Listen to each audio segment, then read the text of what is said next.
안녕하세요. 저는 귀여운 손주가 태어날 날만 기다리고 있는 할머니입니다. 살면서 자식 농사만큼 중요한 건 없다고 하잖아요. 저와 남편은 불과 몇 년 전까지만 해도 자식 농사 망했다고 좌절감에 빠져 있었어요. 하지만 시들어있던 꽃도 희망을 잃지 않고 진심을 담아 키우면 언젠간 다시 예쁜 꽃을 피우듯 저희 자식들도 뒤늦게나마 저희의 진심을 알아주기 시작하더라고요. 저와 자식 간에 있었던 일을 이야기하리라고는 생각을 해본 적이 없었는데 그래도 제 이야기를 통해 누군가에겐 힘이 되었으면 하는 마음에 사연을 보내게 되었습니다. 제게는 티 없이 맑고 순수하며 가족밖에 모르는 바보 같은 남편이 있어요. 저와 남편은 장애인센터에 봉사로 갔다가 우연히 만나 남들과 똑같이 연애를 하고 결혼했어요. 겉모습과 하는 행동을 보면 다른 사람들과 별반 다를 게 없지만 딱 하나 보통 사람들과 다른 점이 있었죠. 그건 바로 남편의 어눌한 말투인데요. 저희 남편은 약간의 언어장애가 있지만 소통하는 데에는 전혀 문제가 없었어요.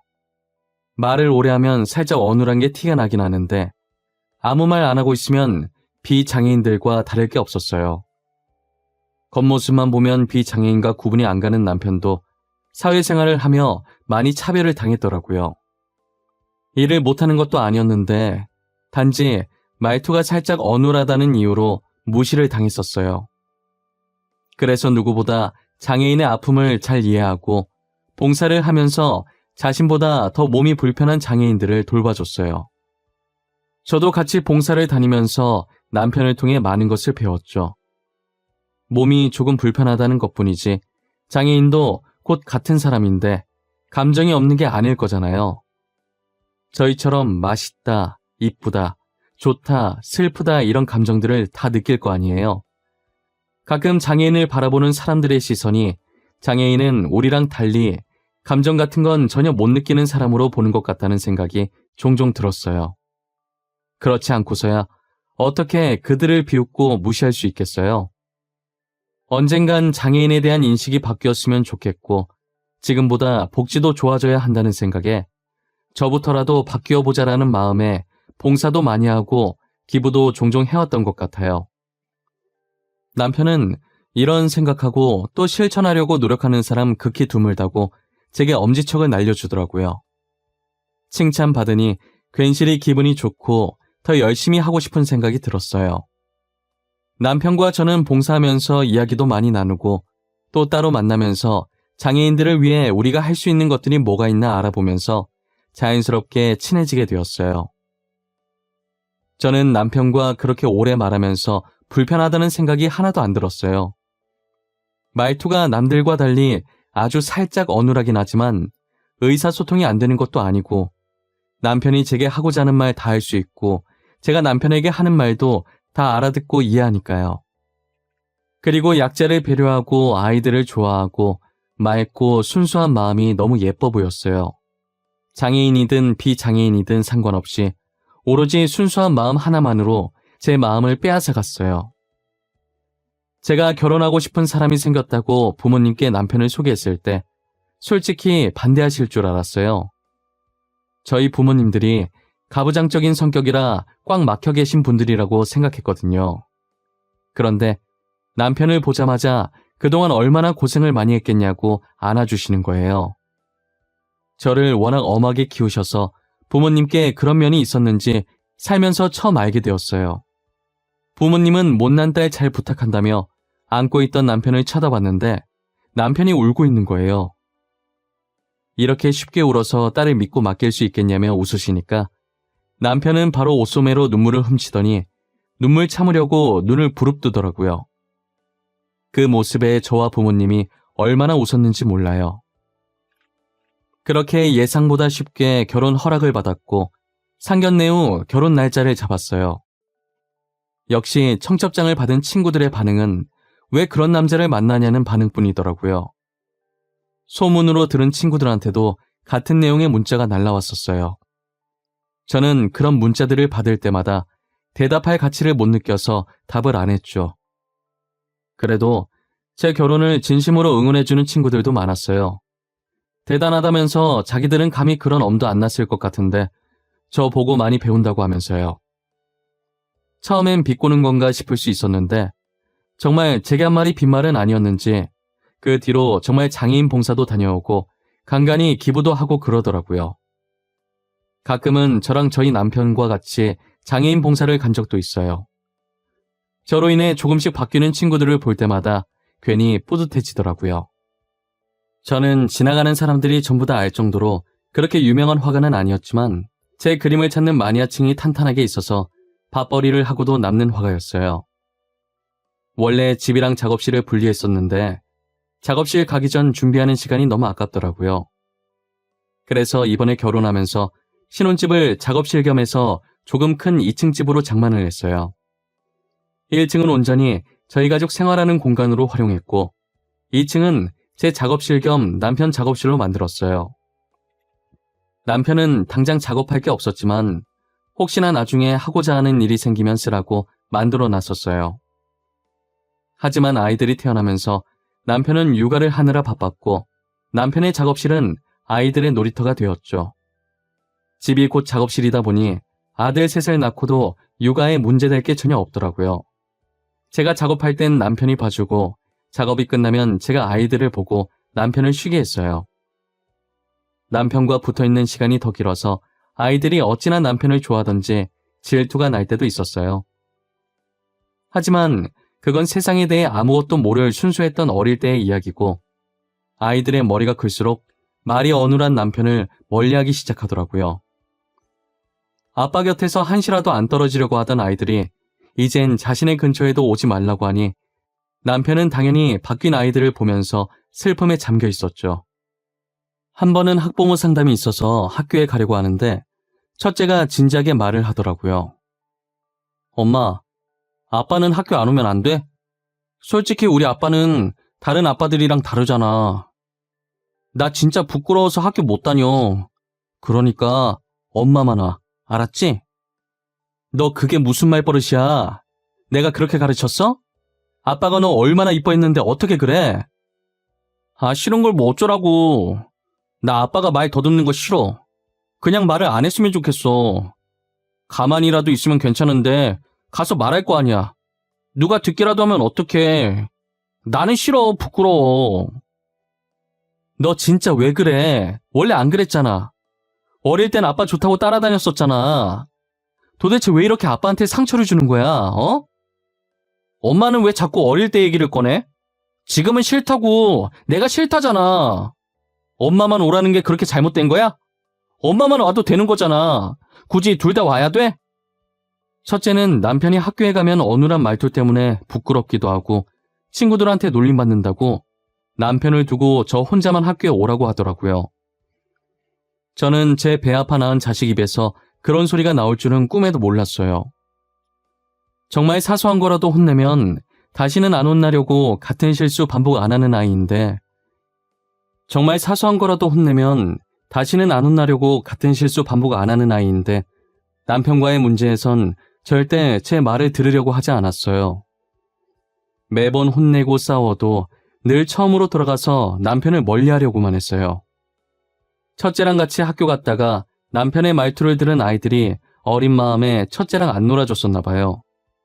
첫째에겐 아무 문제가 없었지만 남편이 말을 잘 하지 못한다는 이유 하나만으로 아이들이 피하고 놀아주지 않으려고 했던 거예요.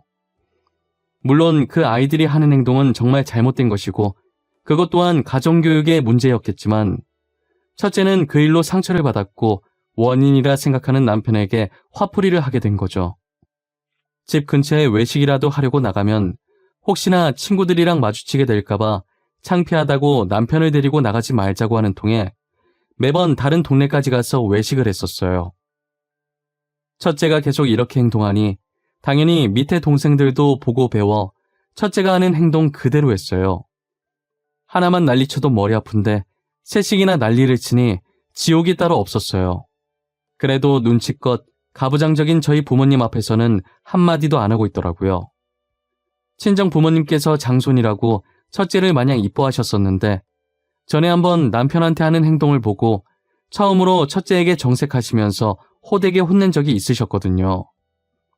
저도 똑같이 혼을 냈었는데 풍기는 아우라가 달랐는지 그 뒤로는 외갓집에 간다고 하면 남편한테 찍소리도 못하고 구석에서 자기들끼리 놀고 있더라고요. 저는 그래도 아직 아이들이 어려서 못 모르고 사춘기니까 성인이 되어 철들면 바뀔 줄 알았어요. 하지만 제가 아이들을 과대평가했었는지 성인이 된 후에는 철이 들긴커녕 오히려 자기들 다 컸다고 남편에게 막대하는 게 더 심해지는 거예요. 이제 부모 도움 없이 혼자서 할 수 있는 것들이 많아지니 남편은 더 이상 필요 없다고 느껴진 거겠죠. 자식들 결혼시킬 때도 정말 많이 싸우고 남편과 저는 자식들에게 실망감을 느꼈어요. 상견례 하면서 아버지를 부르지 말자는 게 말이 되나요? 첫째는 아버지 바빠서 못 온다고 대충 말해놓을 테니 아예 오지 말라고 하고, 둘째는 남편과 똑 닮은 작은 아버지를 제 옆에 앉히겠다고 하는 거예요. 그나마 형들보다 양반이었던 셋째는 아버지 오시긴 하는데 원래 무뚝뚝해서 말이 없는 편이라고 했으니 짧게만 대답하라고, 길게 대답하면 들킨다고 신신당부를 하더라고요. 자식들 결혼시키면서 저희가 이렇게 심적으로 힘들고 상처받게 될 줄은 몰랐어요. 그 상황에도 남편은 허허하면서 바보같이 자식들이 하자는 대로 해주자고 하는 거예요. 괜히 자신이 고집부려서 상견례 갔다가 결혼 못하게 되면 그 원망 누가 다 듣겠냐고 하면서요. 상견례만 잘 넘어가면 어차피 마주칠 일 많이 없어서 결혼식 날 부모님 석에는 앉혀드린다고 하니 자신은 결혼식장에 가서 자식들 결혼하는 모습을 보는 것만으로도 감사하다고 하더라고요. 그렇게 저희는 이런저런 많은 일을 겪고 우여곡절 끝에 마지막 남은 막내의 결혼까지 무사히 마쳤다는 표현이 맞는 건지 모르겠지만 아무런 탈 없이 잘 끝마쳤어요. 자식들 결혼을 다 마치고 모든 게 끝났다고 생각했어요. 며느리들도 저희 남편이 말이 어눌하다는 걸 알고 결혼을 한 것이었거든요. 그래서 이제는 조금 편하게 살 수 있지 않을까 했어요. 저희 자식들 중에 막내가 제일 먼저 저희에게 손녀를 안겨주었어요. 저희는 혹시나 사돈이랑 마주칠까봐 사돈이 가신 후에 보러 갔어요. 눈은 저희 아들을 닮고 나머지는 막내 며느리랑 똑 닮은 것이 너무 이쁜 거예요. 저는 손을 씻고 아이를 안아들었고 남편도 아이를 안아보고 싶어서 손을 씻고 기다리고 있었어요. 아이는 저를 보기 위해 눈을 뜨려고 안간힘을 쓰는데 어찌나 예쁜지 몰라요. 그렇게 제가 몇 분 정도 안고 있다가 남편에게 아이를 넘겨주려고 하는데 물을 떠오던 막내 아들이 그 모습을 보고 물을 내려놓더니 기겁하면서 달려오더라고요. 남편은 아직 애를 제대로 안아보지도 못했는데 막내 아들이 순식간에 아이를 낚아챘어요. 아, 아버지, 그렇게 애를 막 안으시면 어떡해요. 태어난 지 얼마 안 돼서 면역력도 약한데 애한테 병균 옮으면 어쩌려고 그래요. 왜 이렇게 생각이 없어요? 미안하다. 근데 나 손 씻었어. 비누로 깨끗하게 씻고 아이 안은 거야. 옷이 더럽잖아요, 옷이. 밖에서 먼지 다 묻히고 왔을 거 아니에요. 가뜩이나 아이한테 문제 있을까봐 태어날 때까지 얼마나 걱정했는데. 너 방금 한 말 무슨 뜻으로 말한 거야? 아이한테 문제 있을까봐 걱정했다고? 무슨 문제 때문에 걱정한 건데? 혹시 내가 생각하는 그런 거 아니지? 어머니가 생각하는 거 맞아요. 혹시나 우리 애한테도 장이 있으면 어쩌나 걱정했어요. 유전일 수도 있는 거잖아요. 저희는 운 좋게 아니었지만 저희 딸은 그럴 수도 있잖아요. 오빠, 부모님한테 말을 왜 그렇게 해? 내가 저번에도 그렇게 얘기하지 말라고 그랬지. 왜 계속 아버님을 못살게 굴어, 어? 아이 일이네. 오빠도 아이 만지지 마. 내가 낳은 아이야. 막내 아들이 하는 얘기를 들으면서 얼굴이 점점 붉어지던 막내 며느리는 결국 못 참고 한 소리를 한 뒤 막내 아들에게 안겨있던 아이를 뺏어들었어요. 남편에게 사과하기 전까진 아이 못 만지게 할 거라고 하니 어쩔 수 없이 사과를 하더라고요. 진심이라는 건 눈꽃만큼도 찾아볼 수 없는 사과였지만요. 그래도 저희는 막내 며느리 덕분에 손녀를 마음껏 볼 수 있었어요. 막내 며느리가 매일같이 저희 집에 놀러와 저희에게 손녀를 보여주었거든요. 그러다 한 번은 막내 며느리가 짐을 싸서 저희 집으로 온 거예요. 아니, 아가, 이게 무슨 짐들이야? 너 혹시 지혁이랑 싸운 거야? 그래서 집 나온 거니? 그래? 내 말이 맞아? 저 당분간만 어머님, 아버님이랑 지내도 될까요? 저 오빠 버릇 고칠 때까지 집에 안 들어가려고요. 아이도 오빠한테 맡기고 왔어요. 도대체 무슨 일인데 그래? 아이까지 두고 올 정도로 심하게 싸운 거야? 무슨 일로 싸웠는지 나한테 말해봐. 들어보고 내가 도울 수 있는 일이면 도와줄게. 오빠가 아이 데리고 여기 오는 거 싫어하는 거예요. 저는 같이 아이 봐주셔서 좋은데. 그래서 화나서 당분간 나가 있겠다고 혼자서 애 잘 키워보라고 하고 나와버렸어요. 그래서 그렇게 짐 바리바리 싸들고 여기로 찾아온 거야? 혹시 매일 와서 그런 건가? 그럼 일주일에 한 번 오겠다고 말 잘해오지 그랬어. 그게 사실 아버님이랑 아이랑 같이 있는 걸 안 좋아해서요. 자꾸 이상한 소리 하면서 아버님이 아이 못 만지게 하라고 하잖아요. 그래서 짜증나서 싸웠어요. 막내 아들은 막내 며느리가 아이를 데리고 저희 집에 가는 것에 불만을 품었어요. 정확히는 저희 남편이 아이를 만질까봐 난리 법석이었던 거죠. 마치 남편을 손만 닿아도 병에 걸리는 전염병 환자 취급을 하고 있더라고요. 도대체 나이를 얼마나 더 먹어야 정신을 차릴까 싶었어요. 막내 며느리는 그동안 아이 보느라 지쳤었는데 휴가라고 생각하고 여기서 쉬겠다고 하더라고요. 저는 아무 생각하지 말고 편하게 있고 싶은 만큼 있다가 가라고 했어요.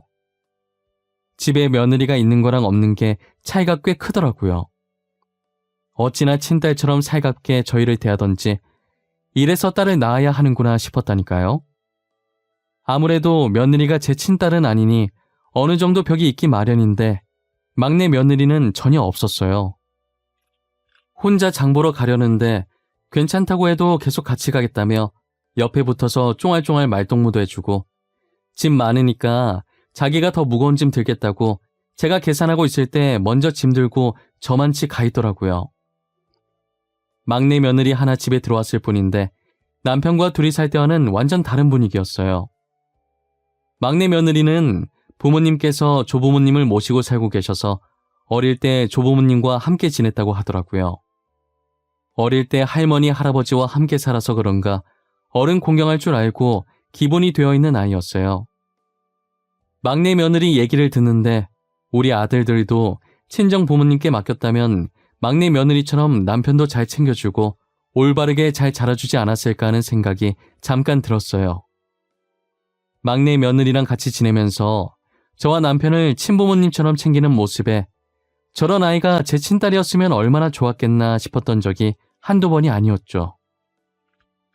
그런데 무슨 바람이 불었는지 막내 아들도 짐을 싸서 저희 집으로 들어오겠다고 하더라고요.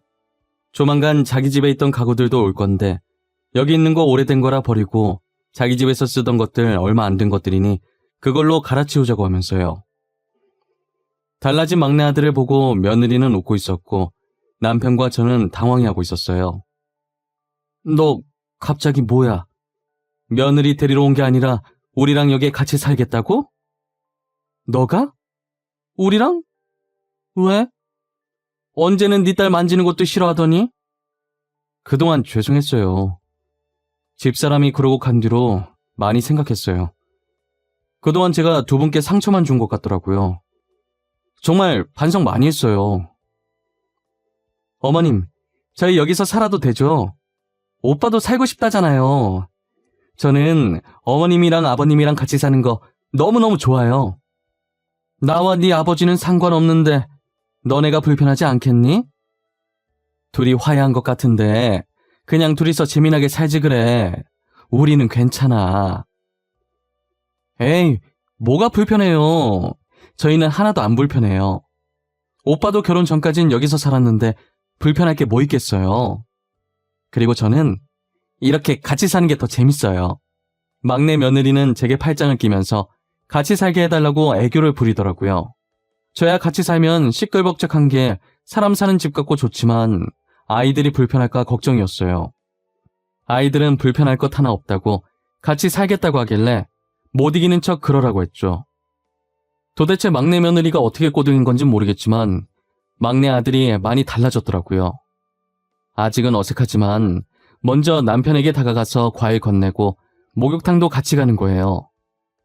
달라진 아들의 모습에 놀라서 막내 며느리를 쳐다보면 아무 말 없이 웃으면서 어깨를 으쓱 하더라고요.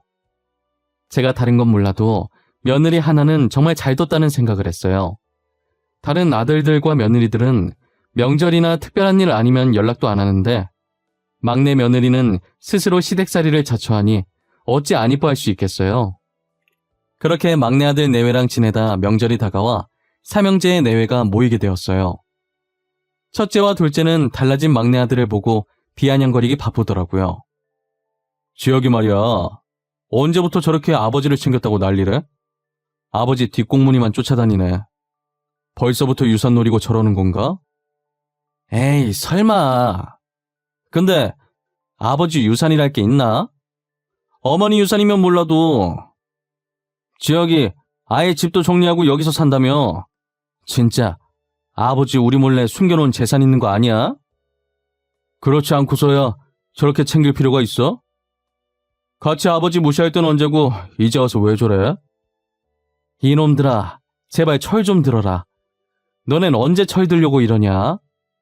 형이라는 놈들이 동생 욕을 해서 쓰겠어? 동생 좀 보고 배워.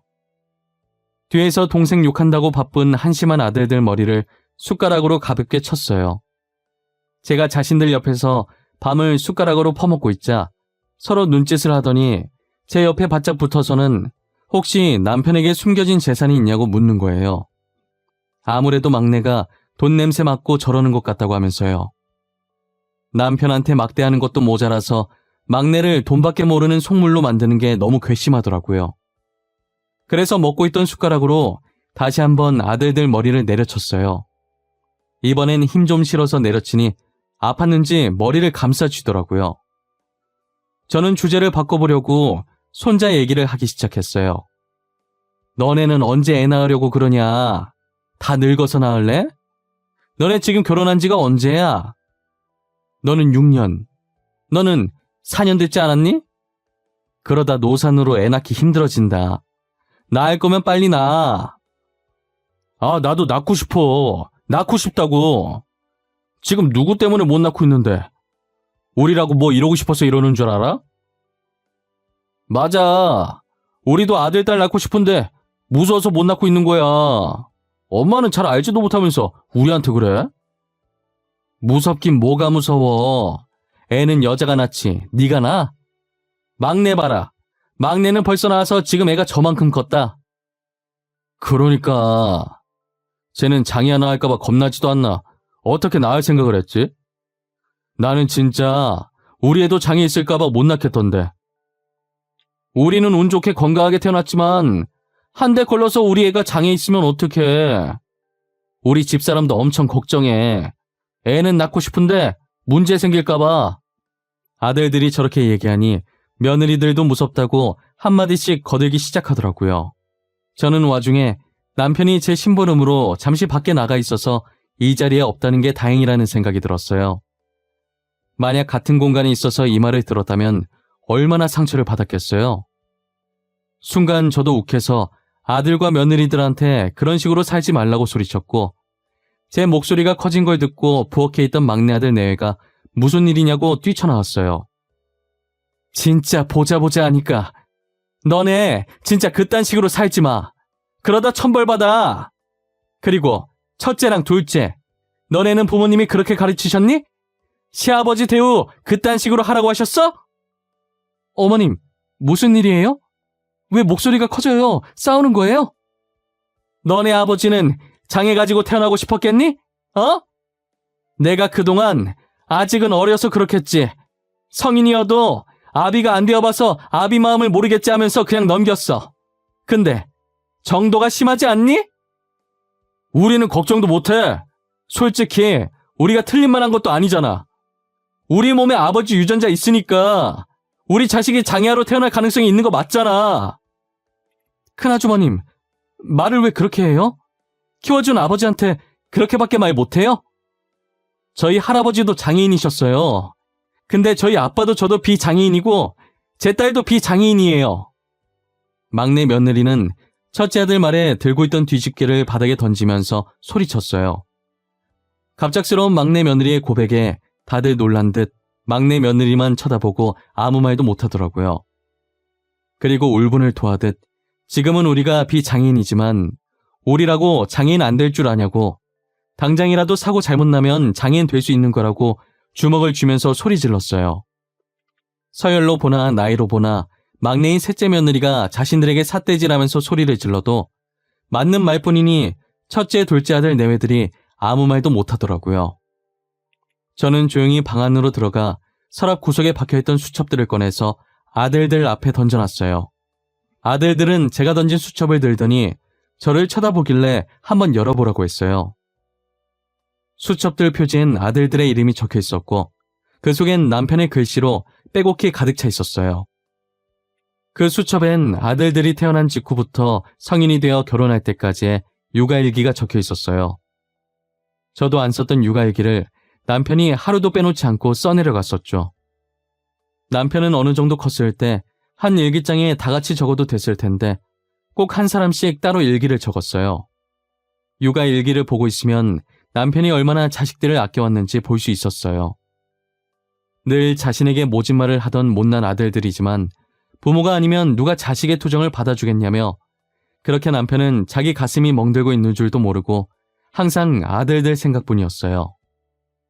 첫째와 둘째 아들은 수첩을 읽어 내려가며 조용히 눈물을 흘렸어요. 그리고 다른 공책을 꺼내서 아들들에게 건넸어요. 거기엔 아들들이 그동안 남편에게 어떻게 했는지가 적혀있는 제 일기장이었어요. 아들들이 모진 말을 할 때마다 그 말들이 자신을 강하게 만들어준다며 그냥 웃어넘기던 남편의 모습이 담겨있는 일기장이었어요. 그동안 자신들이 뭐라고 말했는지, 남편에게 어떤 상처를 줬는지 적혀있는 제 일기장을 보고 조용히 눈물만 흘리던 아들들은 제 일기장을 보며 오열하기 시작하더라고요. 아들들이 모진 말을 뱉는 와중에도 아이들이 자신을 너무 사랑해서 그런 거라고, 더 강해져서 이 세상을 버티라는 뜻이라며 위안하는 남편의 모습에 오열을 하는 거예요. 뒤늦게 들어온 남편은 아들들이 오열하고 있자 놀라서 달려오더라고요. 왜 우냐면서 무슨 일이냐고 제게 묻다가 바닥에 널브러진 수첩들을 쳐다봤어요. 아니, 애들 왜 울고 있어? 무슨 일 있었어? 이 수첩, 내 수첩 아니야? 이게 왜 여기 나와 있어? 아버지, 죄송해요. 그동안 정말 죄송했어요. 철없던 저희를 용서해 주세요. 저희는 아버지 마음도 모르고 정말 죄송해요. 저희는 지금까지 가슴에 대못 박는 말만 했는데 아버지는 한 번도 저희 원망 안 하시고 정말 죄송해요. 아버지, 저희가 잘못했어요. 용서해 주세요. 용서할 게 뭐 있어? 내 자식들인데. 나는 너희들 미워했던 적 단 한 번도 없었어. 그러니까 너네는 용서 구할 일 없었던 거야.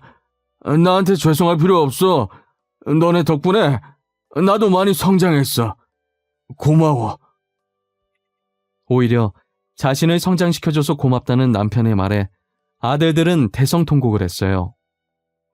남편은 미소 짓더니 괜찮다고, 울고 싶을 땐 울라고 하면서 우는 아들들을 안아주었어요. 며느리들도 눈치를 보다가 머뭇거리면서 남편에게 죄송하다고 하더라고요. 결국 며느리들도 눈물을 흘리고 저희 집은 명절 음식 만들다 울음바다가 되었어요. 명절이 지나고 평소에 한 번도 연락 안 왔던 아들들에게 하루에 2번씩 전화가 오더라고요. 오전엔 아침은 먹었는지, 오늘 뭐 할 건지, 저녁엔 저녁은 먹었는지, 오늘 뭐 했는지, 이렇게 2번씩 꼬박꼬박 저희 안부를 묻곤 했어요. 아들이 전화 오면 뒤엔 며느리들한테 안부 전화가 왔어요.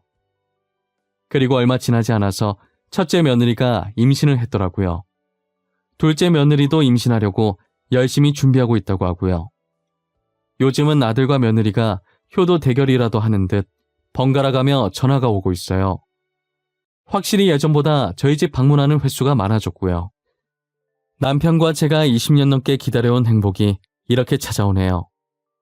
오랜 시간이 걸렸지만 오래 걸린 만큼 저희의 행복도 길게 갔으면 좋겠어요. 저와 남편은 요즘 장손 맞을 준비하느라 바빠요. 아직 태어나려면 2달 정도 남았지만 첫째 며느리가 저와 남편을 데리고 아기용품 사러 다니느라 바쁘네요. 저희를 이렇게 잘 챙겨주는 모습을 보니 아들들과 며느리들에게 너무 고마워요. 제 긴 이야기는 여기서 끝내보려고 합니다. 지금까지 들어주셔서 감사하고 제 사연을 들으시고 부모님이 생각나셨다면 당장 전화해서 사랑한다고 말해보는 게 어떨까 싶네요.